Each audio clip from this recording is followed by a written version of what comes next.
pleasant day. This is Freddy Obando. Welcome to our program Inside Congress. Today we're at the heart of the richest city of the country, the business center. It's Makati City, and joining us today is the Congressman of the 1st District, Congressman Monsour del Rosario. Pleasant day to you, Monsour, and welcome again. It's always good to see a friend and even family to me. Well, I've known you since 1982 when I first made the Philippine team. You've seen me fight in almost every fight I got into in the international arena, even the local fights. I still have your videos where you're annotating me, saying stuff about me while I'm fighting against the Chinese Taipei or the Korean fighter, or even just the local fighters from other parts of the Philippines.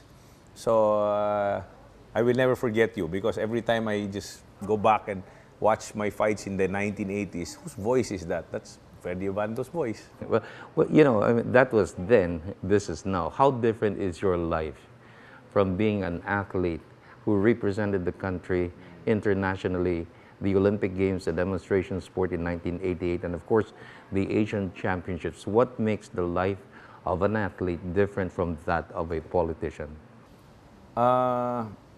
First, when I was an athlete, I think I would say it was I was happy, but it's simple. Nobody knew me. I wasn't popular. Nobody knew I existed. I was just training every day in, day out with my teammates. And they would send us to international competitions. They'd send us to other competitions in Korea. So my life was very simple. It was just you wake up at 5:30, you train, you run, you do your kicks, you go to school, you take a nap, you hit the gym for about an hour, you take a light snack, then you go to the central gym and you spar and you do your techniques, and day in, day out, that's all you do. And of course, it was easier for me to move around because nobody recognized me. So that one was I kind of missed that. Your privacy is gone, right? Because I became an actor after. But before that, when I was just an athlete, it was just training, go home, school. It was very simple. Go out, compete, and kind of hard to do. Yeah. Because the discipline that it takes, it takes so much from you to wake up and then do this and then train and then I was in a combat sport, so you get hurt, you break your nose, you get knocked out, so it's hard, but all that built character. Your character. My character. And in terms of character, you think that character was good enough at least to return back to your people, and politics was the best avenue for you. But what made you decide to go into politics? I had no plans to be. I was never part of my dream. When I was a boy, my dream was I want to be Bruce Lee. I didn't even know who was the governor, who was the mayor, who was the congressman, or I only knew who was the president. And at that time, it was President Marcos. So I didn't even know who was the vice president, but I knew Muhammad Ali, I knew Bruce Lee, I knew the basketball players, sila Jaworski and all those guys, Arnaiz, and Toyota Crispa days. So I knew George Foreman and Joe Fraser and those guys. So I had no plans. And then when in the 90s, when I was at the peak of my movie career, my friends here in Makati who were in government, they would ask me to run, and I would always decline. I didn't want. I would always turn it down. And then I got married, I had children, and my views changed. Eventually, what made you change? Well, when I had kids. What did your kids provide in terms of doing something far better than just what you did as an Well, athlete? before I settled down and I didn't have children, I was a free spirit. Like, parang hindi naman happy-go-lucky because when I had to do things, I'd do it right. And then when I was, parang I had no one to worry about except myself. You know, if I die, great, doesn't matter. You know, nobody's gonna feel bad because I didn't have any responsibilities. But nung dumating yung mga anak ko, parang naisip ko na, teka, hindi na ako pwede masyadong daring sa mga stunts ko or hindi na ako happy-go-lucky, hindi na pwedeng medyo, suicidal lang dating na wala kang pakialam kung ma-knockout ka or whatever. So, then napaisip ako na, what life will they have when they reach my age? Oh, what community will they have?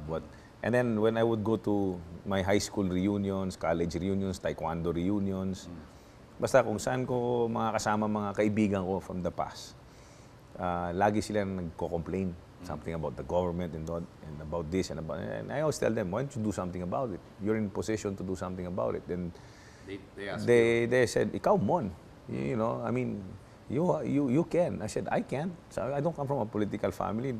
Politics was never, I never studied that or was never into that. It's foreign to me. He goes, yeah, but if you put your heart and mind into it, I know they were saying that, give it a shot, you can do good. I said, nah, it's not for me, it's not for me. Sabi niya, nung pumasok ka ng movies, marunong ka ba mag-Tagalog? Hindi. Marunong ka ba umarte? Hindi. May naintindihan ka ba sa mundo ng pelikula? Wala. O, pero nagawa mo, umangat ka, di ba? Pagkatapos nun, So sabi niya, kung nagawa mo yun, nagising ka. kaya mo to. Sabi mo, kaya mo to. Sabi ko, dalawang isip pa rin ako. Then, noong 2007, they asked me to run. Counselor. So sige, subukan natin. We're here, parang non-stop ang every election, niimbita ako sa, sumama ka, try mo. Nagpa-survey kami, malakas pangalan mo, hindi ka pa nagkampanya, baka makalusot ka, ganito. How did you find the exposure? In the beginning, well, as usual, like the way I fight. In the beginning, I was a little overconfident and a little cocky. I mean, you've seen me get knocked out. And you always say, Monsour fights in a cocky way and, he thinks he can take anybody, any place, anytime, right? So I had that attitude in the beginning until I lost. And it hurt. Nobody wants to lose. Everybody wants to win. So what lesson did you learn from So the lesson you learn is, in life, like I said, I had a lot of failures. I made a lot of mistakes. I've lost many times. But all that taught me a lot of things.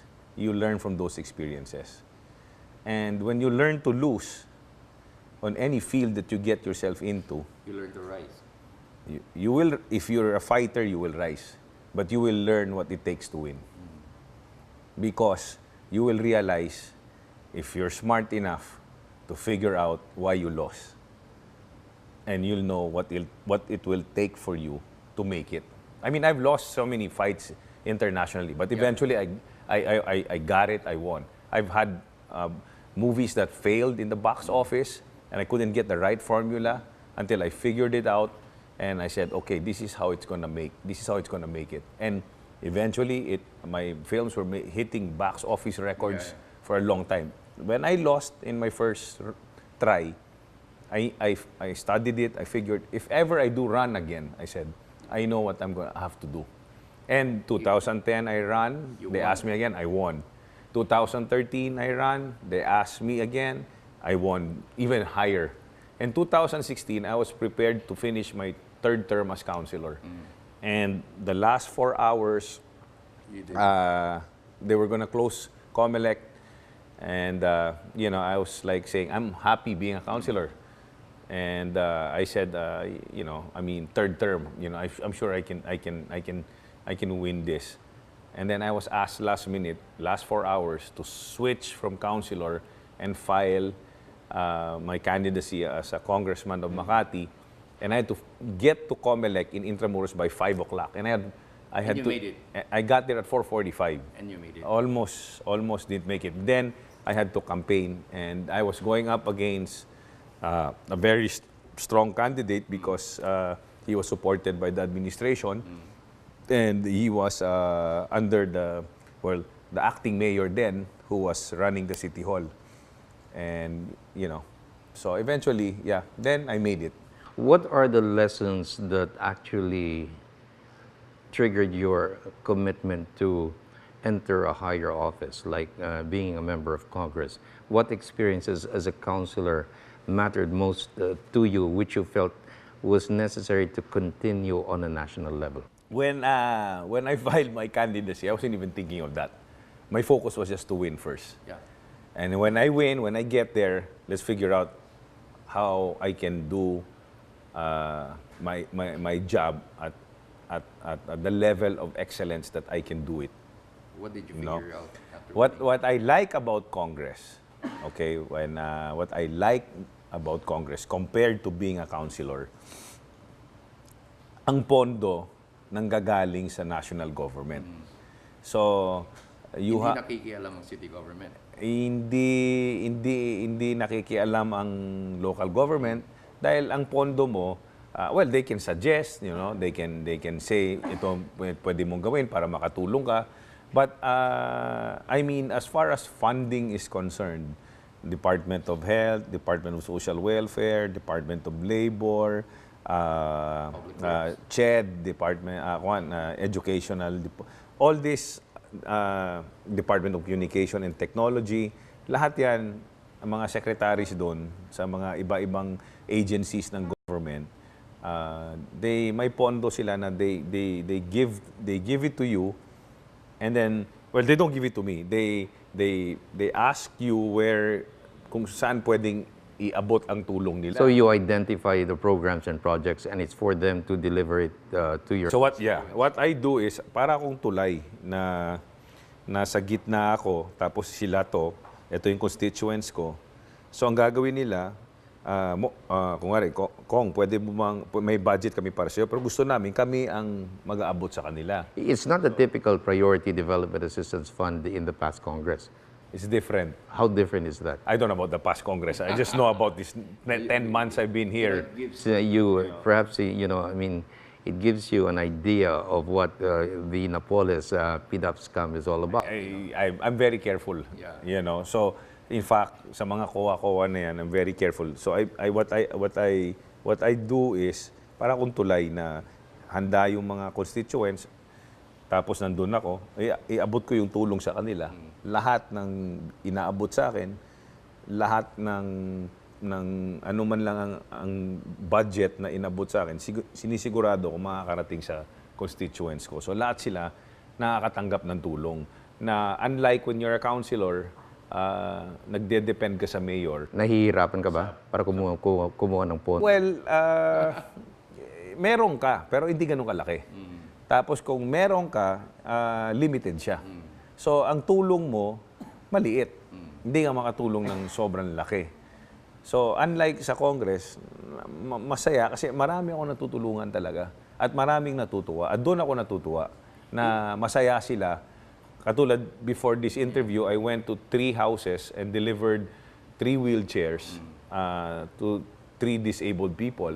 And they were so happy. And I was happy to see them happy.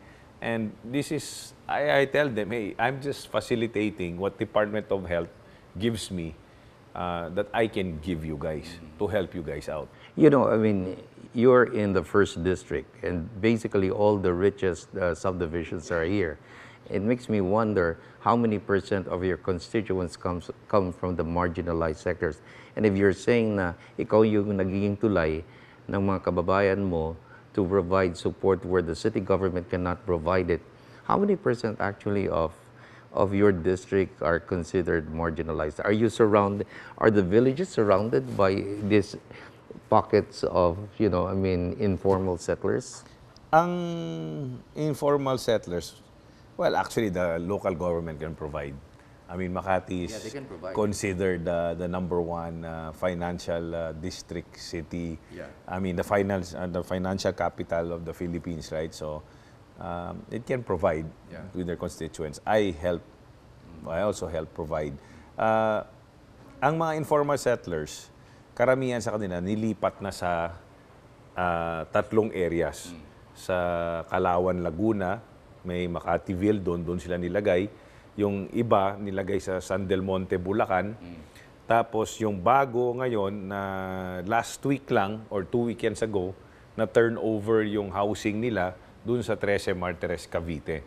So little by little, nire-relocate sila, but pagdating ng election, they still vote in Makati. They're still considered Makati voters.